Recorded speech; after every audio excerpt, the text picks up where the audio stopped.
Merhaba.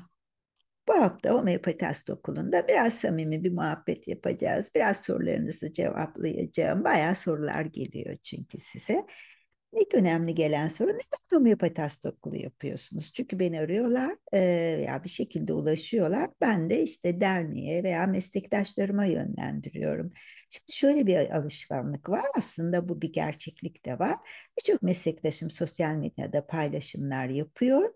Birazcık kendi yaptıklarını anlatmak, birazcık bilgiliymiş gibi göstermek. Birazcık da aslında sonuçta birazcık da hasta kazanmak amaçlı paylaşımlar. Herkes bunun biraz öyle veya böyle farkında. Peki ben bakmayacağım hastalar için niye bu kadar anlatmaya çalışıyorum? Ayrıca hatta şeyi de söyleyeyim ben. Central Homeopathic Education London Okulu SHE dünyanın sayılı homeopati okullarından çok derin ve çok köklü ve çok iyi bir okul. Onun Türkiye eğitim ayağında da gönüllü moderatörlük yapıyorum, çalışıyorum. Peki bunları niye yapıyorum? Çünkü homeopatiye çok inanıyorum. Homeopatinin gerisinde çok büyük bir emek, bilgi birikimi ve çalışmalar var ve ben o bilgileri kullanıyorum. Benim bir adalet anlayışım vardır. Bir şeyi kullanıyorsam oraya bir vefa borcum vardır. Evet, homeopatiye bir vefa borcum var. Ne dernekteki arkadaşım, ne başka meslektaşım hasta olsun, böyle olsun diye değil. İnandığım bir yer olduğu için yapıyorum. Homeopatinin zarar olmadığı ve çok faydası olacağına inandığım ve gördüğüm, gözlemlediğim, deneyimlediğim için sizlerle paylaşıyorum. Ben kronik hastalık çalışıyorum. Kronik hastalık, kronik ağrı ve özellikle nörolojik hastalıklardaki homeopati dışındaki başvuruların çoğunluğunu zaten kabul edemiyorum. Vaktim de yok.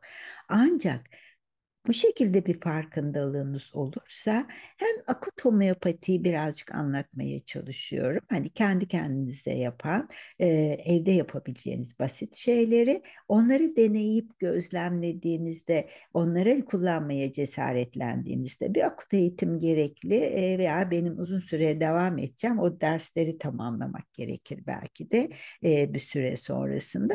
Bazı acil durumlar için homeopati kullanmak çok iyi olabilir. Orada sonucunu görürsünüz. Aa, nasıl bu kadar da mı hızlı, bu kadar da mı şaşırtıcı diyeceğiniz şeyler hem homeopati kullanmaya teşvik eder size hem çevrenizdekiler homeopati kullanmaya teşvik ettirirsiniz. Belki o öğrenip homeopat olmaya karar verirsiniz. Hem hasta olarak hem öğrenci olarak bu alana birilerini kazandırmak için bu alana hizmet etme gereksinimi duyuyorum. Çok gönülden yapıyorum. Yani çok hastam var bekleyen. Onları alıp onları diğer birçok teknik uygul yapıyorum hasta okulundan biliyorsunuz. Onları yapacağıma homeopatiye vakit ayırıyorum. Hasta okullarında bile muhakkak her çarşambayı homeopatiye ayırdım biliyorsunuz. E, çünkü bu alan çok değerli. Peki ve ben inandığım şeyi yapmayı seviyorum. Ticaret yapmıyoruz, biz hekimlik yapıyoruz. Çünkü inandığım, denediğim, gözlemlediğim şeyleri size anlatıyorum. Sonuçları size anlatıyorum. Ee, Birçok şeyi ben de hocalardan öğrendim, kitaplardan okudum ama onları sentezleyip hastalarımdaki aldığım sonuçlarla birleştirip Gökmen yaklaşımı diyorum, kendi yaklaşımı anlatıyorum. Homeopatide daha kendi yaklaşımım yok. Homeopati e, tıp kadar, tıp doktoru olmak, uzmanlaşmak kadar derin bir alan. Hatta uygulaması ondan sonrası için de zor. Hani emek derseniz zaten mesela iyi bir eğitim 4 yıllık bir kolej eğitimi 4 yıllık. En temel orada temel bir homeopatik eğitim almış oluyorsunuz ama her gün çalışıyorsunuz. Zannetmeyin ki 40 yıllık homeopat çalışmadan yapıyor. Şimdi burada homeopatiyle normal alıştığınız konvansiyonel tıp, ilaç tıbbı diyelim, klasik tıp diyelim arasındaki fark ne? İşte birisinde remedi veriyoruz, birisinde ilaç veriyoruz. Aslında remedinin Türkçe'ye çevirirken bir anlamda da ilaç anlamına da geliyor. İlaçla karışmasın diye remedi olarak kullanmayı tercih ettik biz Türk homeopatlar. Tercih ediyoruz. Peki aslında ilaç gibi bir şey ama farkı şimdi kullandığım kullandığınız madde, biri madde, materyal bir şey kullanıyorsunuz. Birisinde de neredeyse bazı potanslerde molekül düzeyinde saptanabilmek veya az düzeyde saptanabilmekle birlikte o çok düşük potanslerde oluyor. Genelde e, madde düzeyinde bir şey olmadan çalışıyoruz. Hem sulandırılıp dilüye edilip hem succussion dediğimiz dinamize edilme metodu sonrasında elde edilen bir ürünle çalışıyoruz. Materyal ve biri madde, biri enerji gibi. Biri madde, ben daha çok biri madde, biri informasyon frekans gibi düşünebiliriz.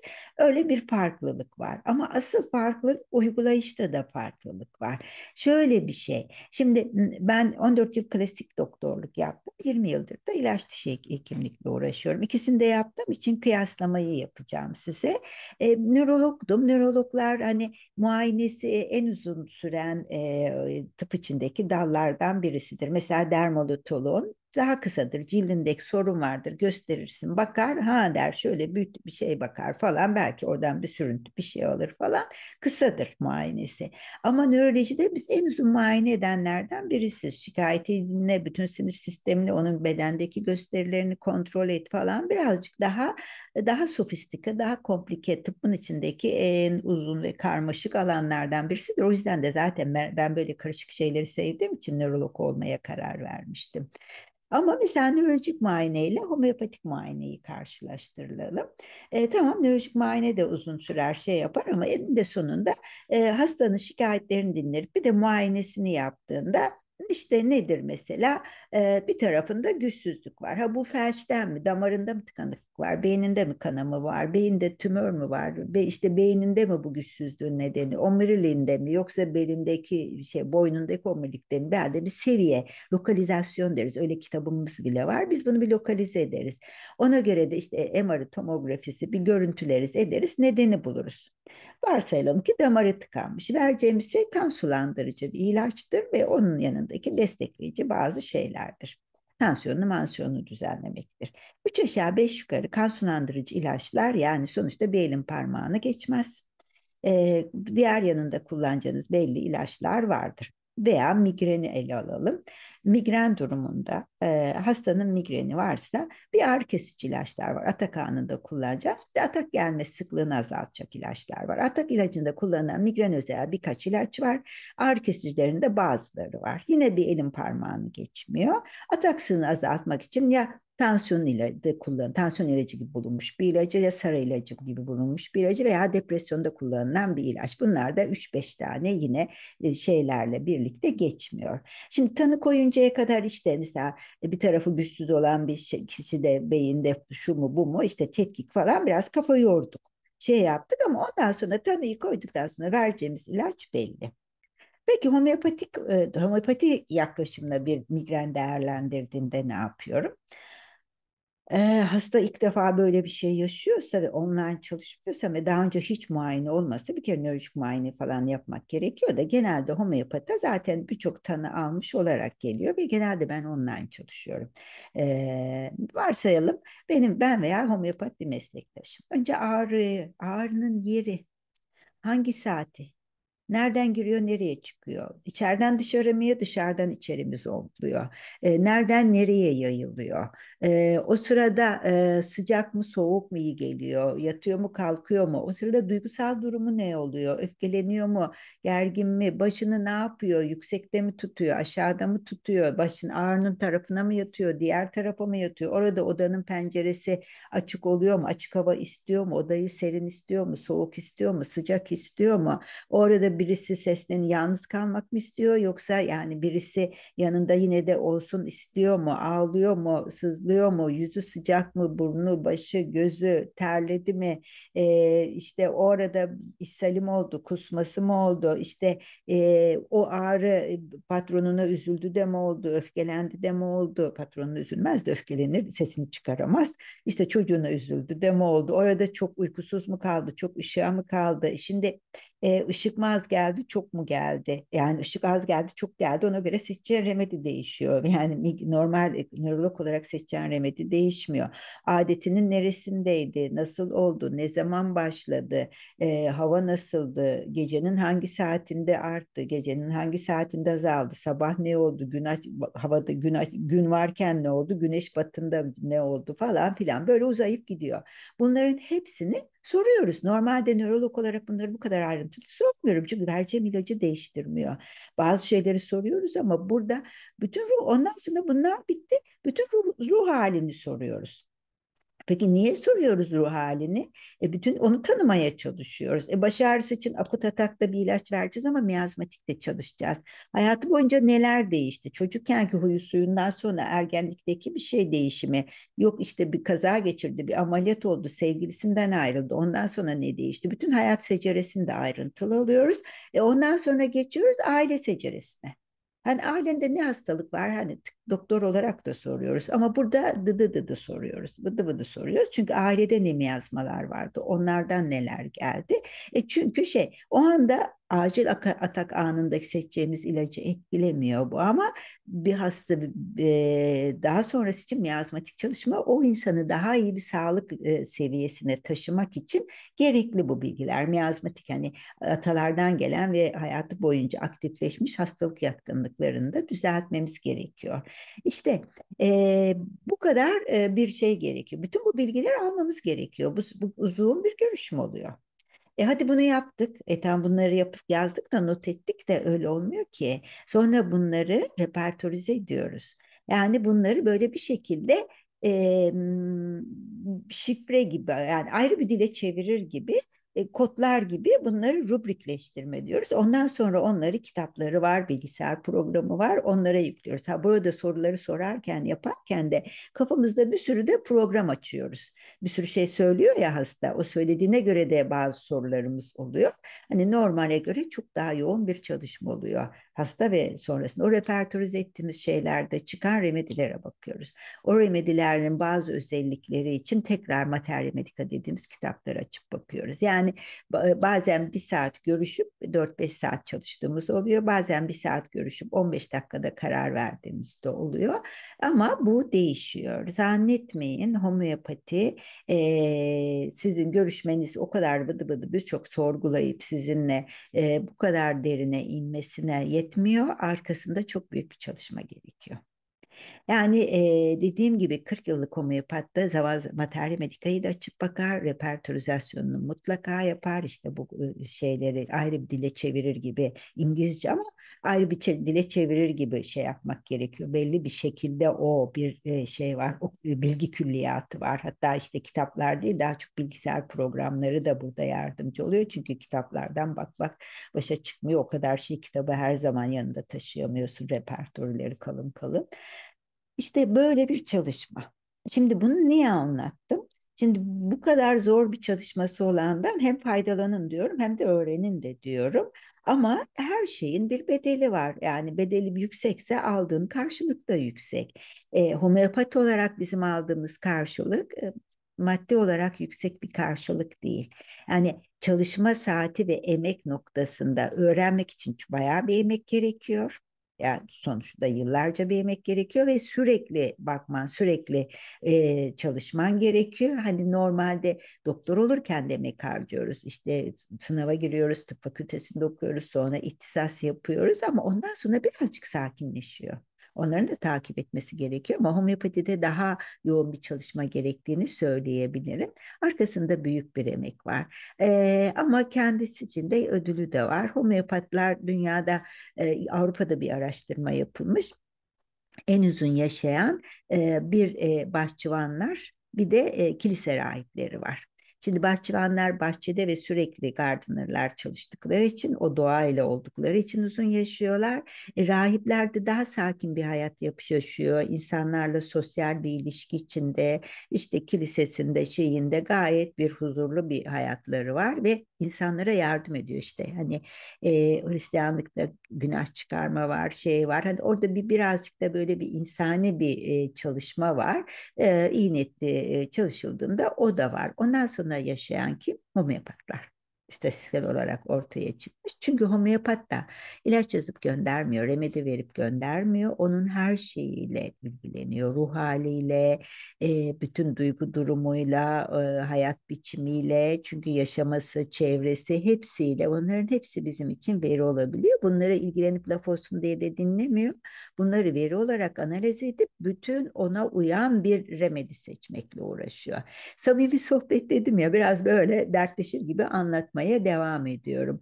Yani siz bir homeopata başvurduğunuzda arkasında böyle bir çalışma var. Böyle bir çalışma verileri sonrasında da normalde işte migren için dedik, işte 5-10 tane, 10-15 tane ilaç içinden seçecek. O bir baş ağrısıyla ilgili repertori diyoruz. Repertori işte o baş ağrısı rubrikleştirdiğimiz dediğimiz o şikayetleri girdiğimizde baş ağrısı ile yüzden fazla remedi çıkıyor. Bunun hangisi o kişiye uygun? Şimdi ağrı kesici birisi daha iyi etkileyebilir. Birisine A ilacı, birisine B ilacı daha iyi gelir. Ben de biliyorum kendi migrenim için de bir şey bana daha iyi gelirdi. Öbürkü diğer hastama daha iyi gelebilirdi. Ama iki üç ilaç arasında dönüyor bunlar. Burada eğer o frekans, rezonans, o bilgi dedik ya, madde vermiyoruz. Onunla uygunlu değilse, o kişiye uygunu bulamazsanız hiçbir işe yaramaz. Yani az kesme diye bir şey yoktur. Çok daha etkili olma diye bir şey. Ya işe yarar ya işe yaramaz. Evet, işe yaramadığı zaman da o zaman doğru remedi seçmemiş olursunuz. İşte o yüzden de seçerken, çalışırken bayağı bir emek ve çaba gerekiyor. Doğru eşleşmeyi sağlıyor. Yani hastalık resmiyle remedi resminin uyuması diyoruz biz. Yani onların meç olabilmesi. Yani çok benzer olması gerekiyor. Yani hastalık bir İstanbul'sa sizin seçeceğiniz remedinin de İstanbul gibi boğazı olmalı, üstünde köprüleri olmalı. Yani boğaz iki tane uzun asma köprüsü olmalı, Unkapanı Köprüsü, Karaköy'ü olmalı, Galata Kulesi olmalı, Kız Kulesi olmalı, tarihi Yarımadası olmalı, Ayasofya'sı olmalı. İki yanda boğazın iki yanında Halici olmalı, oradaki işte yalıları olmalı, içinde gezen gemileri, vapurları olmalı.